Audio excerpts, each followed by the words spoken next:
What's up, YouTube? Thought I'd put out a video today. It's Tuesday, August 9th, 2022. And I was just been looking at the markets. I saw a really interesting article. And saw it just from Bloomberg. And it's talking about the worst performing precious metal, silver, may have seen a bottom. If you guys are into personal finance, gold, silver, all that good stuff, please give the video a like. Subscribe to my channel. Check out my website, My Road to Wealth and Freedom. Quick disclaimer, this is by no means financial advice. Do your own research, consult with a financial advisor before making any investment decision, including things like buying gold and silver or any of the strategies I discuss on this channel. So yeah, guys, I've just been checking this out, reading, silver. This analyst says silver may have seen a bottom for the year. Now, if you've been stacking silver hard, the past couple years we've had like insane premiums, and on top of that, they're still there. The metal is I'm looking at premiums of about 30%, at least 33%, and that's on the maples. um, for eagles it's even more than that. It's probably like 40 or something like that. It's just crazy. But yeah, so that's kind of, you know well, silver may be quote unquote undervalued. The paper silver, um, the physical stuff is kind of hanging in there, and high premiums. I am kind of, high premiums kind of scare me away. Gold.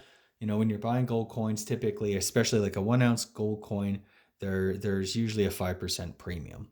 Um, that's not great, but it's not terrible. It used to be $50. Now it's about 100 or something like that because the price of gold has risen so much. If you're buying fractional gold, there's a bit more of a premium. It's probably like 7 to 10%, depending on what size you're buying or whatever. But anyway, so I've been focusing and just basically stacking more gold than silver, for that reason. Although sometimes I'm able to catch a deal, and I might pick up, a tube, like I've sort of shown here. But for the most part, I'm just, picking up, silver. If I need to complete an order, if I need to get free shipping or something like that, I'll usually throw in an ounce or two of silver, and that will kind of help out. Um, but anyway, that's kind of interesting that, there's some analysts out there. You almost never see articles like this on Bloomberg, but um, they're basically saying, the metal lost more than 12% since the beginning of the year, weighed down by a stronger US dollar, rising interest rates, and slowing growth. Prices could turn higher later this year as, industrial demand kind of comes back, and jewelry and whatnot. We believe silver's oversold, the analyst says. Much of silver's industrial demand will be well supported and will not reflect overall industrial sluggishness. Price declines stimulate demand in China and India. So, I mean, that could be, some good news for silver. I see today, spot silver, where are we at, is $20.46 US. It's down about 15 cents. Gold's at 18.10, hanging in there. And we're just sort of in the midst of this bear market rally, in stocks, and I see Bitcoin's up. It's kind of like a risk on, and it just kind of struck me as funny because I've been reading a lot of financial history this past year, and one of the things I noticed, and I'm not saying this is analogous to the crash of '29 or anything like that, but in a lot of my readings where, there were crashes and stuff. A great book for this, by the way, is The History of the United States in Five Crashes or something like that. It was a really good book. It looks like five different crashes, and it kind of gives you like a timeline in that. And it's interesting because, you know, you, in some ways, as I'm reading through these things, you could see the bubbles kind of building.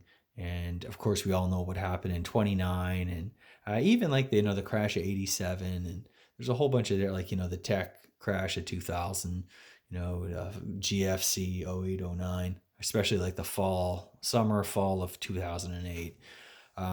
it's interesting how you can see these things building and developing, and the market sometimes gets a little skittish and sells off a little bit, but then optimism kind of returns, and you know there's a bit of a price recovery, and it's always kind of that way. Then it's kind of like quiet, and then you get this big crash, and it kind of feels like this, the summer of 29, or maybe the summer of 08. You've had a sell off. Yes, we know there's problems and issues. Inflation is an issue. The Fed is tightening. I'll say worldwide, most central banks are tightening into this. Interesting, this week, the Bank of England came out and said, brace yourselves for like a horrible recession, and by the end of the year.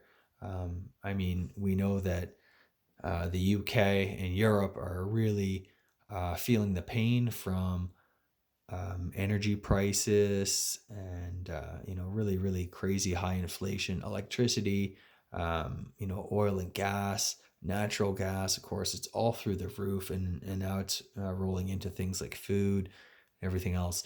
So they're under a lot of pressure, and things aren't looking great. And over here in North America, I mean, we're facing kind of similar pressures. Energy prices are through the roof. If you filled up your car lately, or truck or whatever, it's just, gas prices are horrendous. Now they have come back down a little bit since, their peaks back in like June, but still, food. I saw an article earlier today talking about, now this was in the Canadian context, but I suspect the same is true for the US as well. Most consumers are spending less at the grocery store. They just can't afford, the food that they were buying. Maybe they're still spending like that, 150, $200, at the grocery store, but it's just bringing home less items. And that is, sad. That's, a terrible thing. The cost of living has soared astronomically, and in the last, year and a half. And it doesn't seem to be, coming down anytime soon. Anyways, against this backdrop, markets kind of sold off. They're all freaked out. Not only is inflation going to kind of destroy company earnings, we saw Newmont Gold, the gold mining company, Newmont, come out, last week or the week before with their earnings, and they, inflation, has driven up the cost of operations, right? You need energy, you need fuel to run, the mines and that, the equipment that they use, and shipping, and refining, and all of that stuff. It's very, very energy intensive, and expensive. And so there's a lot of canaries in the coal mines. We saw it with Walmart, McDonald's, like everywhere you look. There's a lot of stress in the system. But the market has not, although we've had, it's been a terrible year for stocks. It's hanging in there pretty well. I mean, the S&P now is down, what, 15%, maybe, if that, maybe 10%. It's not very much, that's for sure. Not where you would expect it to be. And now this is just kind of my own opinion. I just feel like, I've kind of seen this before after reading all these books on these, market crashes and bear markets, and that, like, this is kind of how it goes. There's some ups and downs. There's the kind of euphoria kind of fades. And now I feel like we're sort of in like the hopeful phase of the market where, people are thinking, well, a lot of this is priced in. And I'm starting to see analysts talking about how, oh yeah, we know all this, all the bad news is priced into the markets. Don't worry about it. I don't really think it is priced in. And I still think that, there's going to be real panic. Especially we had, some Fed official came out yesterday and said, hey, yeah, we're on track for another 75 basis point rate hike in September. In Canada, home prices, we have a real crisis brewing in our housing market. On average, they're down 15 to 20%. Home prices, sales have collapsed. Prices have gone down quite a bit, quite substantially. And, the mortgage market is getting hit pretty hard. There's more articles coming out now that, people are with variable rate mortgages, which adjust as the rates rise, are under a lot of pressure and stress right now. So again, all of this, if you're not prepared, if you haven't been watching these videos, not just mine, but any of these sort of alt finance videos, the past few years, or checking out my blog, or similar type blogs, I mean, you're not going to be prepared for this, and it's just a shame because a little bit of preparedness does go a long way, and especially if it means that you can keep your house in a downturn in that. Um, so I suspect, we've had the good times now for 10, 12 years. And, you know, that's the problem, right? These things come to an end, and, the results are like horrendous. People get completely destroyed because they bought into these bogus narratives that, housing will never collapse. There is a housing shortage. It only goes up. Don't worry. I have equity. When you're relying on, things like equity, as your kind of financial barometer, um, you can set yourself up for a real disaster because that equity can disappear in the blink of an eye. You know, just ask anybody who bought a home in the last 6, 8 months, or even year, basically. Um, so yeah, I just think, like, if you're gonna invest, if you're gonna, um, put your money to work at this time, I'm not using any leverage whatsoever. I kind of delevered last year. Um, and we recently paid off our final debt, our home mortgage, and being debt free, having money in the bank, having physical gold and silver, having retirement accounts that are funded, and investment accounts, and that, that's a lot of peace of mind. And I'm still waiting for some really great opportunities to come along in the fall. I really want to rebuild my passive income. Um, but not at these prices, sadly. So I am playing the waiting game. I see guys like Buffett; he's still buying Occidental. I don't know what he knows, but my guess, if the market does experience about a weakness, if there's a big drop, 20, 30% in the fall, real fear. Um, I feel like, I'm going to be set up to make some really good moves, and I hope you all will be too. And right now, it's just a game of patience. I'm just kind of, watching the balls go by, waiting for, one to swing at. But so far, I'm not really seeing a whole lot that's super exciting. Newmont, I mentioned Newmont, and I'll mention it again. It's not a buy recommendation or anything like that, but that is definitely on my radar. I'm really kind of, I kind of like to get in. I think it's probably a great price. Um, but I mean, if the broader indices go down another 25, 30%, I mean, you know, Newmont at 57 Canadian, could easily be 40 or 37 Canadian. So even great companies, and it has a great dividend too. No kidding. It's like a 5% yield. But those can be cut. And that's the big thing. I was a big time dividend investor, the last decade. And, dividends are great. It's a great form of passive income. They tend to kind of keep up with inflation, normal inflation, not any of this crazy, 15%, 8, 9%, that type of thing. But at the same time, when times are tough, those dividends can get cut in a hurry, and sometimes substantially. Even in 2020, we saw, the Canadian banks, um, there was widespread fear that they would have to cut their dividends. They didn't, but instead the financial regulator imposed a freeze on dividend increases and stuff like that. Um, until kind of the crisis has passed. And So even in those like situations, and that's to me, when you're gonna need to rely on your passive income, like from like dividends and stuff like that, it's in those moments. If there were not those generous um, stimmy checks and support payments, during the lockdowns, 2 years ago, what would people have done? What would investors, if you're an investor and you're confident that, hey, I got a solid portfolio of, quality dividend stocks, um, diversified, I should be good.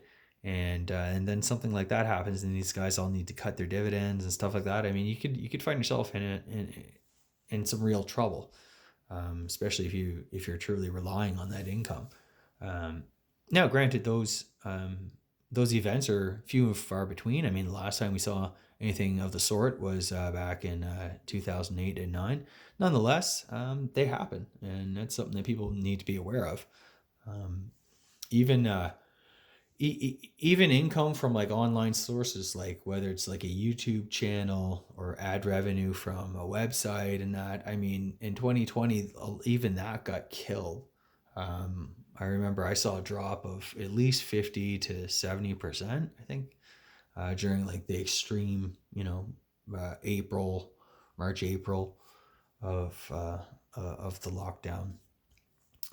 So yeah, I mean, the bottom line is you need to have your financial house in order before the storm, before the crisis hits, and that's why I believe, having some cash in the bank to cover your monthly bills for a few months, that's a prudent thing to do. Having some gold and silver outside of the system, again, that's a prudent thing to do. Having no debt definitely makes life a lot easier, although it may not always be practical for most people. I had to do some pretty extreme stuff to pay off the debt, and to get to where I am. And I recognize, maybe a lot of people wouldn't want to make those choices, and don't want to sacrifice or whatever, and that's fine. I totally get that, but I do think that, deleveraging, um, as much as possible, as much as reasonable. Maybe, you're not going to pay off your house, but maybe pay off your car. Don't carry credit card debt.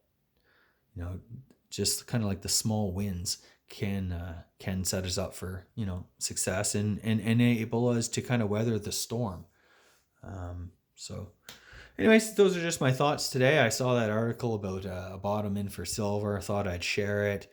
What are your thoughts on that? Do you guys see a bottom in silver? Or my own personal view is that it may be a bottom in silver, or if the markets really take a nosedive this fall, I bet you we're going to see, gold and silver. Like, it's just everything kind of goes down in those situations. So um, there might be better prices if you're stacking physical. I mean, the premiums probably won't come down, but if it's a percentage of a price, maybe, if it's at $30 Canadian for a silver maple, and silver goes down to, like, I don't know, $15 or something like that. Maybe you can get it for, $28 or something like that. Um, so I'm kind of just on the fence waiting. I kind of kicked my butt, 2 weeks ago. Actually, not, yeah, about 2 weeks ago. Silver was down quite a bit. I think it was around 18 something. And I really thought about picking up another tube of maples. I saw there's a really great deal. I could have got them for about $32 or something like that, per coin. And I didn't, because I was, holding off to pick up these Austrian these gold coins. But anyway, yeah, I missed the boat. If I see that deal again, or if, something else happens, maybe I might pick up a 10-ounce bar, if the price is right. But the main thing is I feel like as long as you're just doing it consistently, you're picking up a coin here and there.